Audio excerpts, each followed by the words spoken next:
Olá pessoal, vamos à aula de continuidade sobre as propriedades físicas dos materiais. Tá?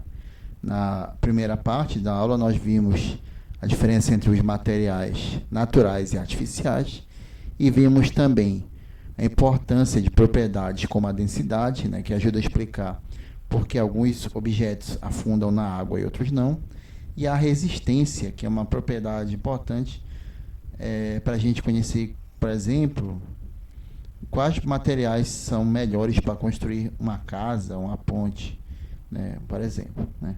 E vamos ver na aula de hoje outras propriedades, as principais propriedades que falta a gente ver, como a elasticidade, o magnetismo, a dureza, condutibilidade térmica e elétrica.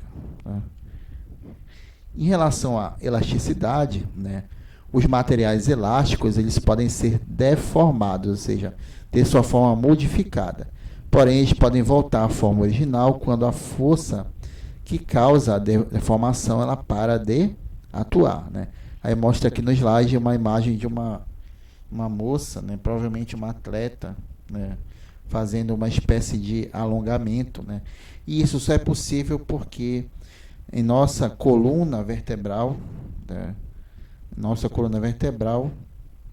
existem regiões que atuam como se fossem elásticos, permitindo uma deformação temporária do nosso corpo.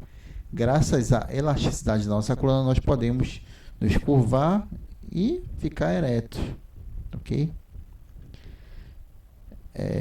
A elasticidade fica bem evidente também em materiais como a borracha, né? Porque quando a gente puxa, né, ela vai esticar, né? E quando a gente solta ela, ou seja, a gente deixa de aplicar a força que consiste em puxar, isso vai fazer com que ela volte à forma original, né? Tá? Quando a gente puxa, a gente vai expandir ela, porém ela volta a ocupar o volume original. Tá? Aqui nesse GIF animado a gente vê uma pessoa impressionando um êmbolo de uma seringa, tampando com a mão. Aqui a gente está fazendo, aqui ele está executando uma força que causa uma compressão no ar. Tá? Então o ar, né, embora o ar não seja igual um elástico, mas o ar é um exemplo de matéria, né? Ele ocupa um lugar no espaço e possui massa. Tá? Então o ar, assim como muitos materiais, também possuem elasticidade. Tá? Então, novamente, quando a gente empurra o êmbolo da seringa, tá? A gente está promovendo uma força que vai causar uma compressão, uma diminuição do espaço para as partículas que formam o ar que estão dentro da seringa. Tá? E quando a gente termina de exercer essa força, faz com que o ar volte a ocupar o volume inicial. Tá? Qual a importância da elasticidade? Vou citar aqui um exemplo do corpo humano. Tá? Nosso corpo, nós temos um sistema circulatório. O sistema circulatório tem o coração que bombeia o sangue para todo o corpo e as artérias e as veias que permitem com que haja um fluxo sanguíneo, ou seja, que o sangue possa circular por nosso corpo. Né? E nas nossas artérias, que são tipo de vaso sanguíneo, elas vão ter uma região aqui conhecida como a túnica média. Tá? E essa túnica média, tá, ela possui uma elasticidade que vai permitir com que o fluxo de sangue, aqui está mostrando as hemácias, né, que são os principais elementos do sangue, né, o fluxo delas permaneça constante, ou seja, a circulação permaneça constante. Né. Porém, não vou dizer aqui, né, vocês podem pesquisar, né, existem alguns fatores que podem causar uma perda da elasticidade dessa túnica, fazendo com que a parede ceda, ou seja, ela pode se dilatar, né, provocando um aneurisma, né, e com isso, né, uma artéria ela pode romper, esse vaso pode romper, ocasionando uma hemorragia que interna, né, mais difícil de ser conhecida, ela pode inclusive ser fatal, ou seja, levar à morte. Daí um exemplo da importância da elasticidade dentro do corpo humano. A gente vem aqui para uma outra propriedade que é o magnetismo, tá? Aqui está mostrando o exemplo de um ímã, tá? Os materiais que são atraídos por um ímã, né, eles são chamados de materiais magnéticos, né? Então, essas bolinhas aqui de metal, né, que estão sendo atraídas por esse ímã, são exemplo de material magnético, tá? Se essas bolinhas fossem, por exemplo, de madeira ou de isopor, né, elas não seriam atraídas por esse ímã, né, porque elas não são materiais magnéticos, esse tipo de material, tá? Os ímãs, né, o ímã para atrair metais, por exemplo, né, eles geralmente são feitos de metal, ou seja, material também magnético, né? E aí esse tipo de material ele vai atrair algum tipo de metal, como o ferro ou as ligas metálicas, tá?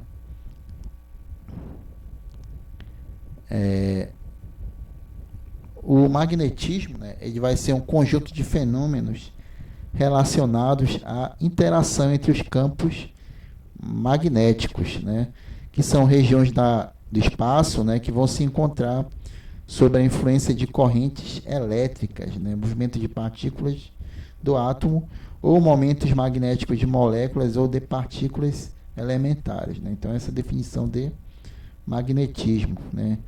E aí a gente tem alguns exemplos de magnetismo, né? As bússolas, né? Que as bússolas são feitas de material magnético, né? Uma pequena agulha ferromagnética que vai girar em razão do campo magnético da Terra, né? A bússola, ela antigamente, né? Hoje ainda é, mas antigamente ela era essencial para as grandes navegações, tá? Também o magnetismo é importante porque ele permite atrair pequenos pedaços de metal por ímãs, né? Os ímãs eles atraem com grande intensidade metais, né? Como está mostrando aqui nesse slide, né? Em razão do seu comportamento ferromagnético, tá? Os ímãs, né?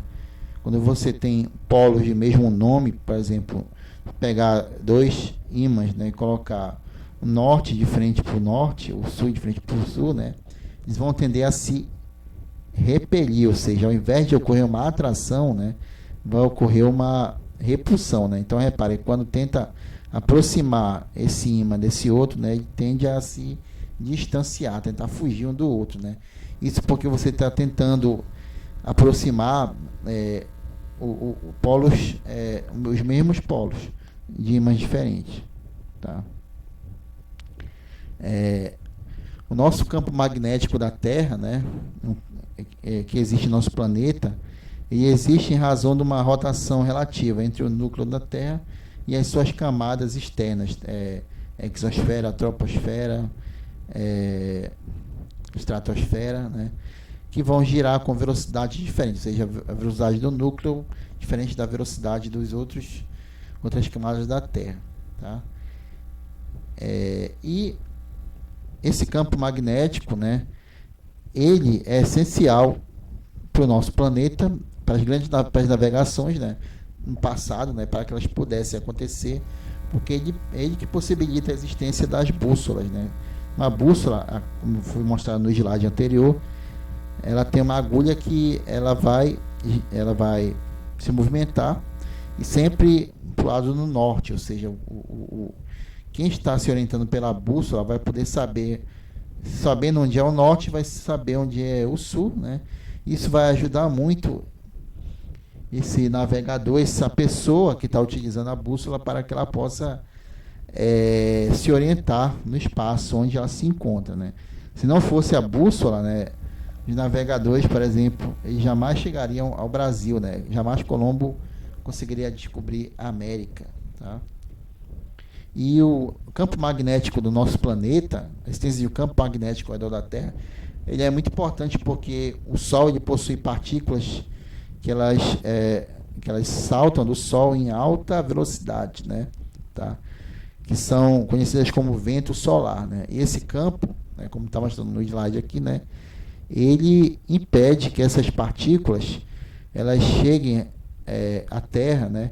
E isso seria muito prejudicial, principalmente para as telecomunicações, para transmissão de ondas de rádio, de TV, de internet via satélite, ou seja, prejudicaria bastante a comunicação em nosso planeta, né? Então, graças ao campo magnético, isso não acontece.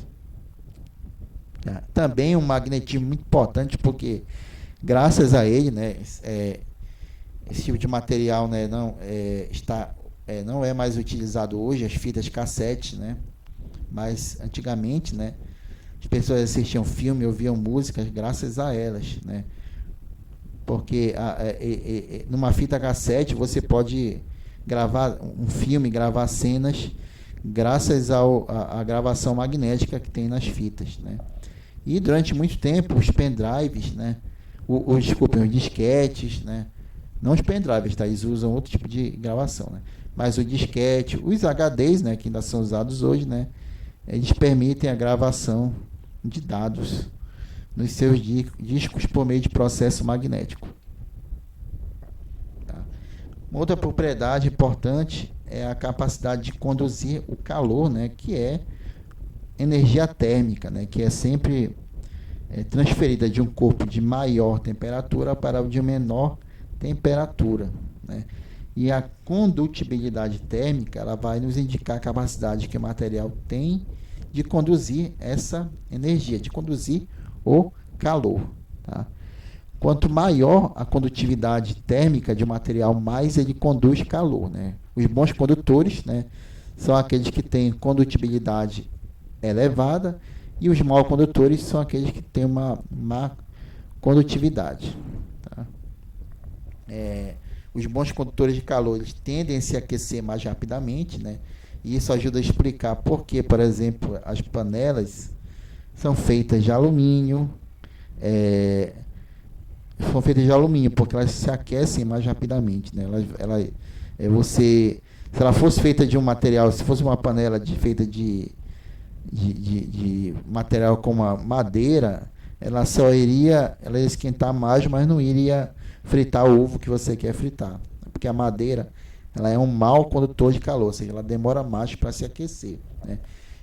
Por essa razão que no frio, né, geralmente as pessoas que estão acampando em algum lugar, elas usam lenha para se aquecer, porque a lenha então ela demora mais para se aquecer, né, a queimar mais, então ela libera o calor mais lentamente, né? E isso favorece com que o ambiente possa ser aquecido, fique aquecido por mais tempo, né? E a má condutibilidade de calor explica por que você consegue conservar bebidas geladas por mais tempo se você colocar elas dentro de isopores, né? Porque o isopor, ele dificulta a transferência de calor, ele é um mau condutor de calor, né? Ele dificulta essa transferência de calor do ambiente de maior temperatura lá para sua garrafa que você quer fazer com que ela fique gelada por mais tempo, né? Ele é um mau condutor de calor, tá? O alumínio, né, como foi mostrado, ele tem uma boa condutibilidade, né? Por isso que ele é usado na fabricação de panelas, né? E o fogo produz energia térmica que é recebida pela panela, que vai esquentar o alimento. Se não fosse alumínio, por exemplo, né, ia demorar muito para cozinhar lá o feijão, tá?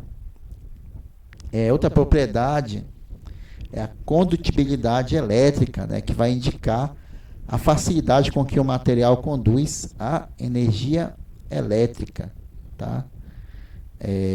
Essa condutibilidade elétrica, né, a energia elétrica, ela é baseada em movimento de partículas, né, em um determinado material, e se esse material é feito se esse material ele é um bom condutor elétrico, ele vai permitir com que esse movimento de carga elétrica se dê mais rapidamente, tá? Como, por exemplo, os fios de cobre, né? Todos os utensílios que nós nos servimos para fazer reparações elétricas são metálicos. Aqui tem uma pergunta, né? Todos os utensílios que usamos para fazer reparações elétricas são metálicas, mas as extremidades em que tocamos estão revestidas de plástico. Por que são materiais diferentes? Por que não? O fio que leva a energia elétrica até a lâmpada, por que ele é feito de cobre? Por que ele é encapado com outro tipo de material? Né? Para isso nós temos que entender que existem diferentes, assim como existem diferentes materiais em relação à condutibilidade térmica, também existem diferentes materiais em relação à condutibilidade elétrica. Né? Metais como o cobre, por exemplo, eles são bons condutores da corrente elétrica, ou seja, o movimento das cargas ela vai se dar de forma mais rápida. E já o plástico, a borracha, né, por exemplo, eles são maus condutores. Tá? Os bons condutores são aqueles, né, como eu falei, né, são aqueles pelos quais a corrente passa bem. Né? E os maus condutores são aqueles por onde ela não passa ou passa com dificuldade. Né? Esses materiais eles são chamados de isoladores. Tá? Eles vão dificultar a passagem da corrente elétrica. Tá? E por isso que para construir circuitos elétricos, né, e usar aparelhos elétricos, são necessários a utilização de diferentes materiais, os bons e os maus condutores. Né? Os bons para que a corrente passe através deles e os maus para que nos protejamos. Ou seja, a pessoa se no fio que passa eletricidade lá para acender a lâmpada, se fosse só de cobre, né? Como é que você ia tocar nele, né? Reparar esse fio, tá? Você ia levar um choque, né? E isso iria provocar, inclusive, a sua morte, né? Então, os fios elétricos, eles têm uma parte feita de um bom condutor, que é o cobre, e uma parte plástica, tá? Justamente para lhe proteger, porque a parte plástica, ela vai lhe proteger de levar um choque elétrico, e também essa parte plástica vai impedir com que fios diferentes possam se tocar, levando a um curto-circuito, né, que pode provocar graves acidentes. Tá? Tem alguns, inclusive tem uma capa além de plástico, que são reforçados com borracha e algodão, tudo por uma questão de segurança. Tá? E aí tem a última propriedade, que é a dureza. Né? Quanto maior a dureza de um material, mais difícil é de riscar a sua superfície. Daí porque existem aparelhos chamados de furadeiras. Né? Graças a eles nós podemos furar a parede para colocar um parafuso, para colocar um retrato. Né? Porque tem materiais que são muito duros, né? Como os tijolos, né? A madeira, que são difíceis de perfurar. Tá? Outros, né, não são tão duros, né, como o grafite, né, e por essa razão eles são usados para escrever. Né. O grafite, sem eles, né, nós não teremos os lápis. Né. Aqui é uma imagem do grafite. Tá? Qual será que é o material mais duro do mundo? Né? O mais duro do mundo é o diamante. Né? Tá? Ele só pode ser riscado por outro diamante, ou seja, você pode usar ele para riscar madeira, para riscar pedra, para riscar aço, né? Mas o diamante só consegue ser riscado por outro, né? Isso porque ele é um material mais duro da natureza. Né? Então, vimos aqui, né, que existem materiais mais duros, como o diamante, e mais moles, como o grafite. Tá? Ou seja, os materiais, vimos nessas aulas que as propriedades podem fazer com que os materiais sejam diferentes uns dos outros. Uns sejam mais aplicáveis, mais utilizados para uma determinada atividade ou função do que outros. Tá? Esse foi o principal objetivo dessa aula. Tá? E até a nossa próxima aula, pessoal. Né? Ok? Fiquem com Deus.